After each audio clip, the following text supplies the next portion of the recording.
Երեկվա հորդարատ անձրևից հետո կրկին հեղեղվեցին Երևանի կենտրոնի փողոցներն ու բակերը։ Մայրաքաղաքը մեծ լիճ էր դարձել, տեղաշարժվել չէր լինում։ Քաղաքացիները նկատում են, հարցը խորքային է, քաղաքային իշխանությունն աչքաթող է արել։ Գույքագրման արդյունքներով այս պահին շուրջ 50 հասցեներում հեղեղատար համակարգ ուղղակի չկա։ Ջրահեռացման դառն ապրած մաշված համակարգը ջրահեռացում չի անում։ Մասնագետը խնդիրը պայմանավորում է կառուցապատման ինտենսիվությամբ եւ շահագործման պայմաններով։ Անհրաժեշտ է լուրջ ուշադրություն դարձնել ջրահեռացման համակարգի մաքրման վիճակին, ջրթողունակության բարձրացմանը, որովհետև գաղտնիք չի, որ Երևան քաղաքում տարիների ընթացքում հազարավոր տոննաներով ավազի, փոշի,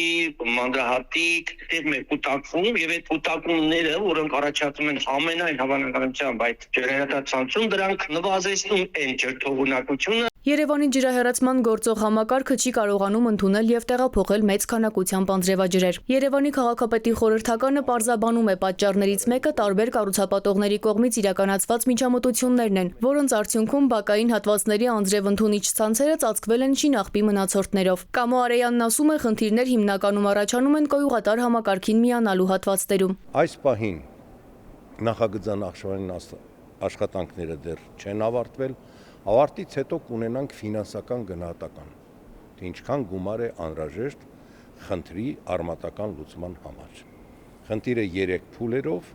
առաջնահերթ այնտեղ, որտեղ բացակայում է համակարգը, այդտեղ կառուցել նոր համակարգ, եւ երկրորդ տարբերակը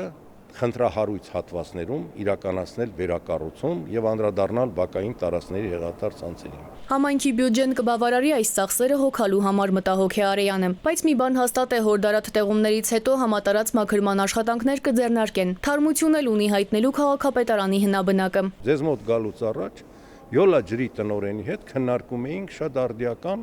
նախագիծ։ Մաշտոցի պողոտայի ջրի կուտակումները մինիմալի հասցնելու համար անցումի մոտ նախագիծ ենք կազմել Լեո Սարյան խաչմերուկից հատելով Մաշտոցի պողոտան դեպի Խորենացի Բեյրութի փողոց այս հատվածները նոր արդիական ցանց կառուցելու,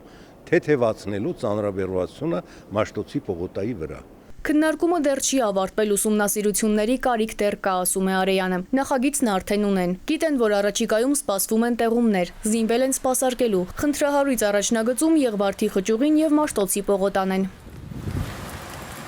Սիլվի Մուրադյան, Զոհրաբ Քարամյան, ժամը լրատվականի համար։